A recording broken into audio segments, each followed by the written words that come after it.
Hello everyone, welcome to my YouTube channel learn with Kanika.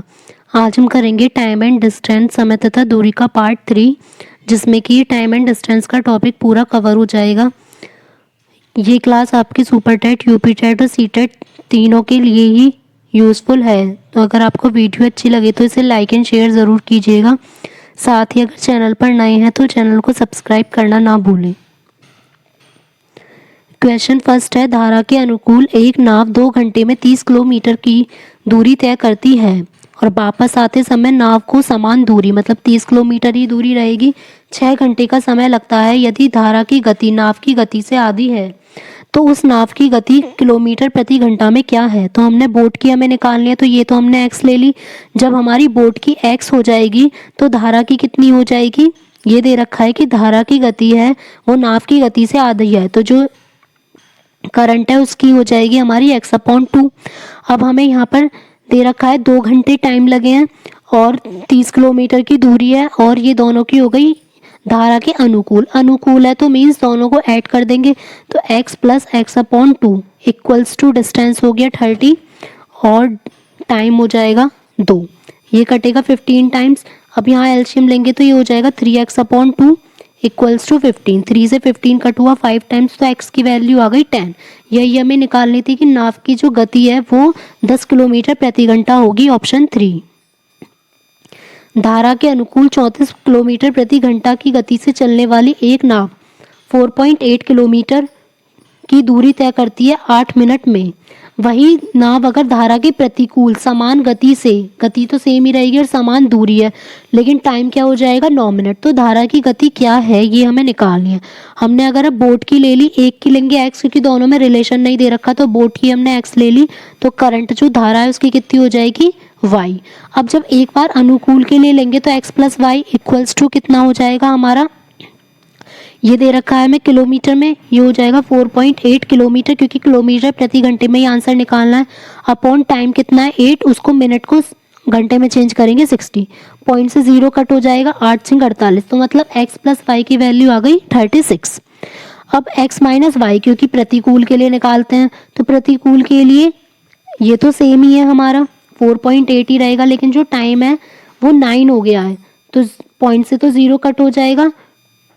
2 3 सा 3 2 सा 6 और 3 3 सा 9, फिर ये कट हो जाएगा 16, मतलब 16 2 सा 32। तो x plus y equals to तो 36 आ गया और x minus y equals to 32।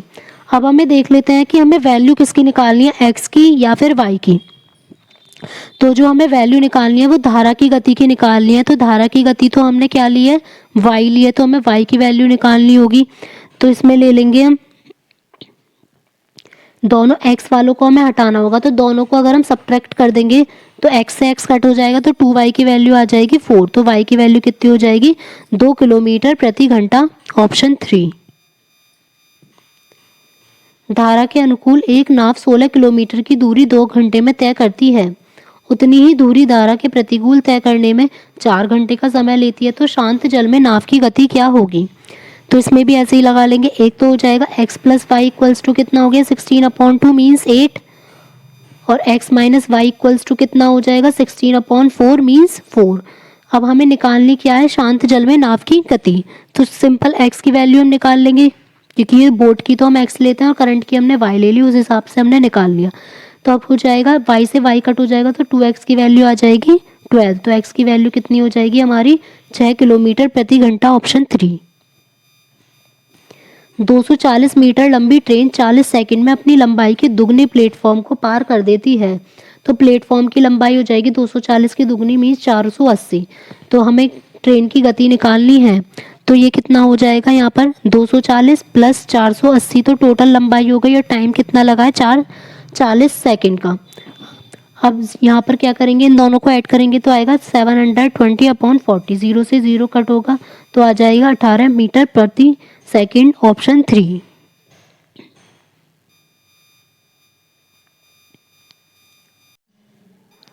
एक 180 मीटर लंबी ट्रेन विपरीत दिशा में चल रही 270 मीटर लंबी ट्रेन को 10.8 सेकंड में पार कर देती है।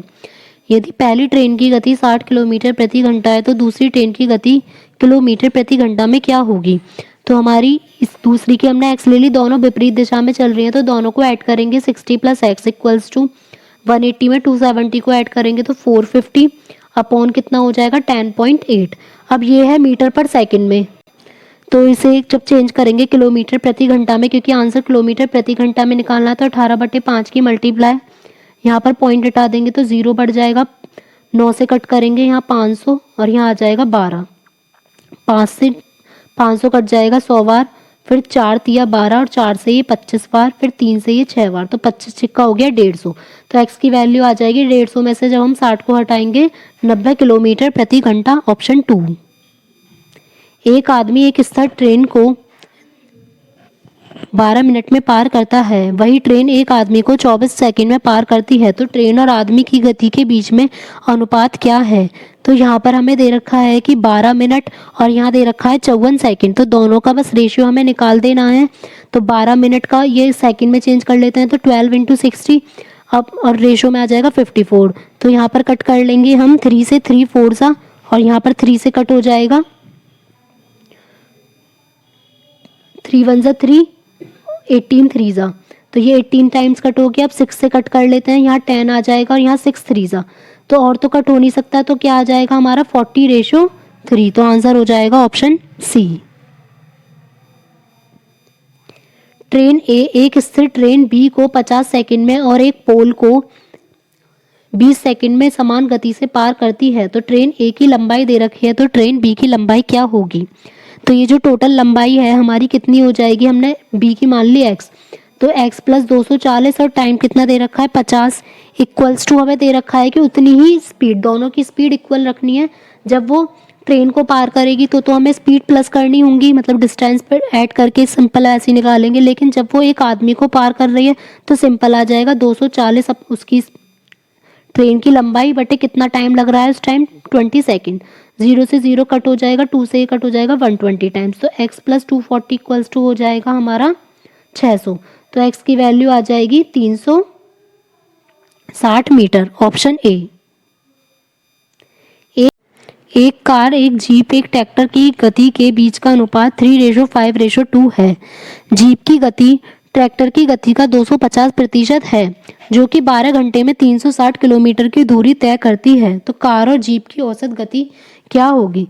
तो हमें दे रखा है कार, जीप और ट्रैक्टर का रेशो 3:5:2, तो ये 3x हो गया, ये 5x और ये 2x, और ये हमें ट्रैक्टर की दे रखी है, हम निकाल लेंगे 2x इक्वल्स टू कितना हो जाएगा 360/12। ये कट कर लिया हमने 30 बार, तो x की वैल्यू कितनी आ गई 15। अब हमें निकालना है कार और जीप की औसत गति। तो कार और जीप की जो औसत है वो कितना आएगा 3x + 5x/2 means 8x/2 equals to 4x। तो 4 की डायरेक्ट 15 में मल्टीप्लाई कर देंगे तो आ जाएगा 60 किलोमीटर प्रति घंटा, ऑप्शन 1। एक कार की गति एक बस की गति की 1.5 गुना है। यदि कार 60 किलोमीटर प्रति घंटा की गति से यात्रा करती है तो बस द्वारा लिया गया समय और कार द्वारा 720 किलोमीटर की दूरी करने में लगा गया समय का अंतर क्या होगा। हमें कार की दे रखी है 60 किलोमीटर प्रति घंटा, तो बस की निकाल देंगे तो उल्टा हो जाएगा 60/1.5 गुना थी, क्योंकि कार की थी लेकिन हम निकाल बस की रहे हैं, तो कितना आ जाएगा यहाँ पर 40। तो बस की तो 40 हो गई और कार की दे रखी है 60। अब दोनों के टाइम का डिफरेंस निकालना है, तो टाइम का फॉर्मूला क्या होता है डिस्टेंस अपॉन स्पीड। तो हम निकाल देंगे तो 720/740/720 तो ये कितना हो जाएगा यहाँ पर 12 और यहाँ कितना आ जाएगा 18। 18 में से 12 गए तो कितना डिफरेंस हो जाएगा 6 घंटे, ऑप्शन 1। 320 मीटर लंबी ट्रेन एक 40 सेकंड में अपनी लंबाई से 3 गुना प्लेटफॉर्म, मतलब उस प्लेटफॉर्म की 3 गुना हो जाएगी लंबाई, तो 320 में जब 3 की मल्टीप्लाई करेंगे तो कितना आ जाएगा 960 किलोमीटर प्रति घंटा में ट्रेन की गति क्या है। पूरी टोटल लंबाई कितनी हो जाएगी ना, ऐड कर देंगे 320 और 960 को, तो यहाँ आ जाएगा 1280। 1280/40 गुणा, अब हमें किलोमीटर प्रति घंटा में निकालनी है, तो 18/5 की मल्टीप्लाई, यहाँ पर 4 से कट हो जाएगा 32 टाइम्स, और तो कुछ कट नहीं होगा। अब इसको जब हम डिवाइड करेंगे, इन दोनों को मल्टीप्लाई करेंगे तो आएगा 576/5, और इसको डिवाइड करेंगे तो आंसर आ जाएगा 105.2 किलोमीटर प्रति घंटा, ऑप्शन 2। एक कार 9 घंटे में 540 किलोमीटर की दूरी तय करती है। एक ट्रेन की गति कार की गति से दोगुनी है, तो ट्रेन की गति का 2/3 एक बाइक के बराबर है। तो बाइक 5 घंटे में कितनी दूरी तय करेगी। अब हमें दे रखा है, कार की पहले निकाल लेते हैं। तो कार की कितनी आ जाएगी, 540/9 मतलब 60। कार की अब हमें पता चल गई, तो ट्रेन की कितनी है, उससे दुगनी। तो ट्रेन की हो गई 120। और ट्रेन की गति का 2/3 मतलब इसका 2/3 जो है वो किसके बराबर है, बाइक के बराबर। तो ये कितनी आ जाएगी, बाइक की 80। अब हमें बताना है बाइक 5 घंटे में कितनी दूरी तय करेगी। तो डिस्टेंस का फॉर्मूला क्या होता है, स्पीड इनटू टाइम। तो 80 पंजे कितना हो जाएगा, 400 किलोमीटर, ऑप्शन 3। एक कार पहले 39 किलोमीटर की दूरी तय करती है, अपनी यात्रा का 45 मिनट में पूरा करती है और शेष 25 किलोमीटर की दूरी मतलब 39 किलोमीटर की दूरी को तो वो 45 मिनट में पूरा कर लेती है। उसके बाद जो 25 किलोमीटर उसकी बची उसे वो 35 मिनट में पूरा कर लेती है। तो कार की औसत गति क्या होगी। अब हमें डायरेक्ट फॉर्मूला लगा लेंगे इसमें, यहाँ पर टोटल टाइम और टोटल डिस्टेंस। तो टोटल डिस्टेंस कितना है, हमें 39 + 25 और टोटल हमारा टाइम कितना हो जाएगा, 45 + 35। अब हमें निकालना है आंसर किलोमीटर प्रति घंटा में। तो यहाँ पर मल्टीप्लाई कर देंगे, क्योंकि नहीं ये तो किलोमीटर में ही दे रखा है, ये मिनट वाला। तो मिनट को चेंज करने के लिए 60 की मल्टीप्लाई, इन दोनों को ऐड करेंगे, आ जाएगा 64/80 इंटू 60। 0 से 0 कट हुआ, 8 8 सा 8 8 सा हो जाएगा 64। तो 8 6 सा हो जाएगा 48 किलोमीटर प्रति घंटा, ऑप्शन 4। बिंदु ए से बी तक पहुंचने के लिए शाम 4 बजे सारा को औसतन 18 किलोमीटर प्रति घंटा की रफ्तार से यात्रा करनी होगी। यदि वह 24 किलोमीटर प्रति घंटा की औसत गति से यात्रा करेगी तो वह 3 बजे ही बिंदु पर पहुंच जाएगी, मतलब 1 घंटे पहले पहुंच जाएगी।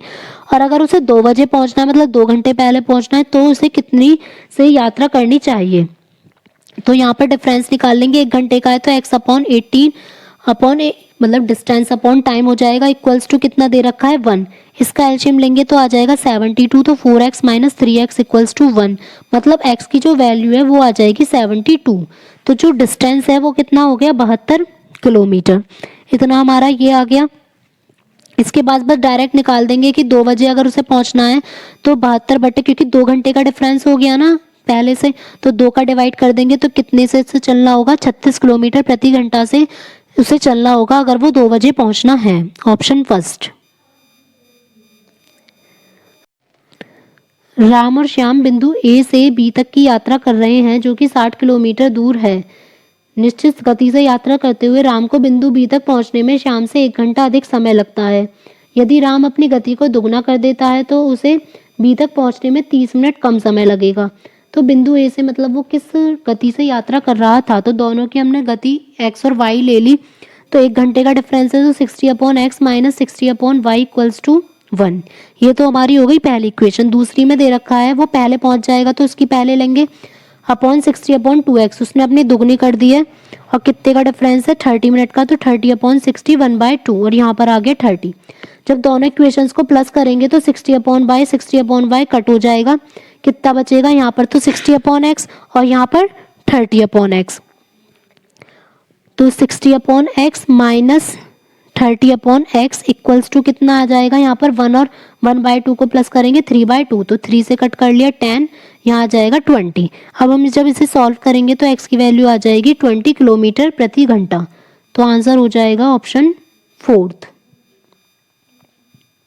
यदि कोई व्यक्ति 10 किलोमीटर घंटा की बजाय 14 किलोमीटर प्रति घंटा की चाल से चलता है तो वह 20 किलोमीटर अधिक चल पाता है, तो उसकी द्वारा तय की गई वास्तविक दूरी क्या है। हमने वास्तविक दूरी ले ली, तो x/10 है इक्वल्स टू x + 20 वो चल रहा है तो 14 है।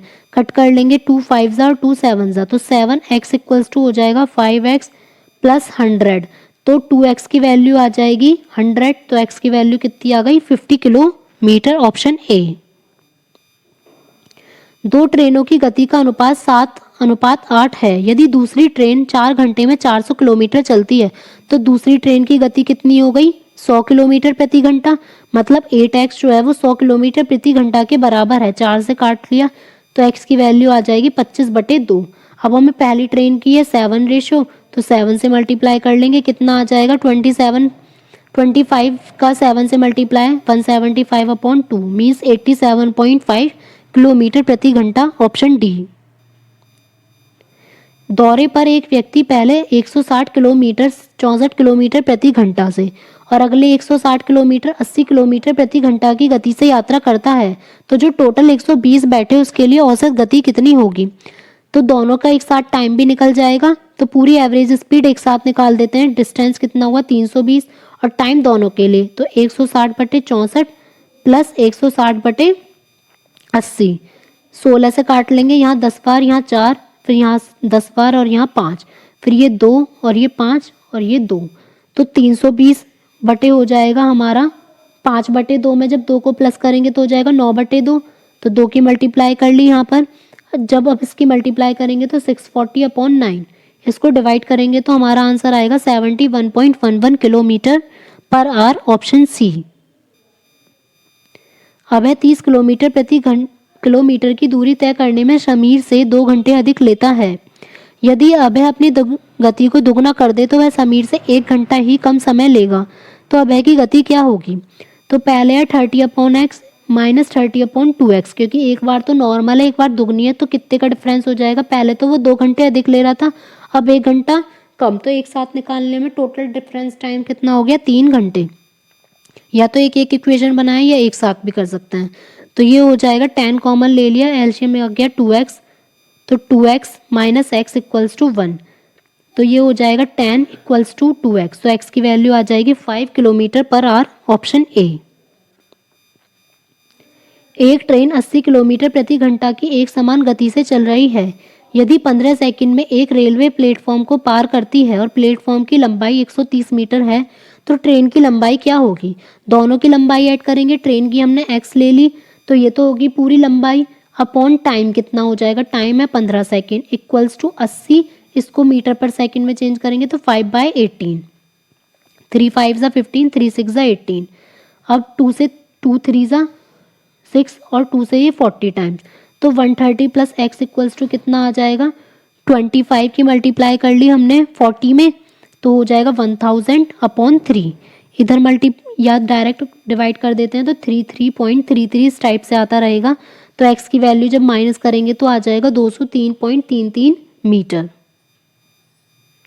मोहन अपनी सामान्य गति से 4/5 की गति से चलकर अपने कार्यालय से 6 मिनट देरी से पहुंचता है, तो दूरी तय करने में उसका सामान्य समय क्या होगा।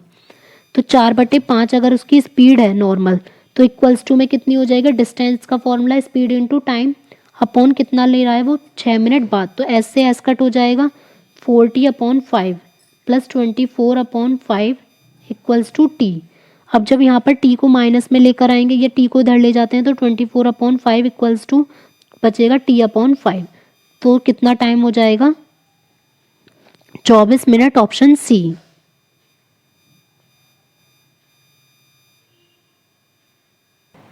अगर आपको क्लास अच्छी लगी हो तो वीडियो को लाइक एंड शेयर ज़रूर करें और साथ ही चैनल पर अगर नए हैं तो चैनल को सब्सक्राइब करना ना भूलें। साथ ही आप बेल आइकन प्रेस कर सकते हैं ताकि आपको वीडियो का नोटिफिकेशन अपलोड होते ही मिल जाए, और कमेंट बॉक्स में ज़रूर शेयर करें कि आपको क्लास कैसी लगी और आपका स्कोर कैसा रहा। Thank you.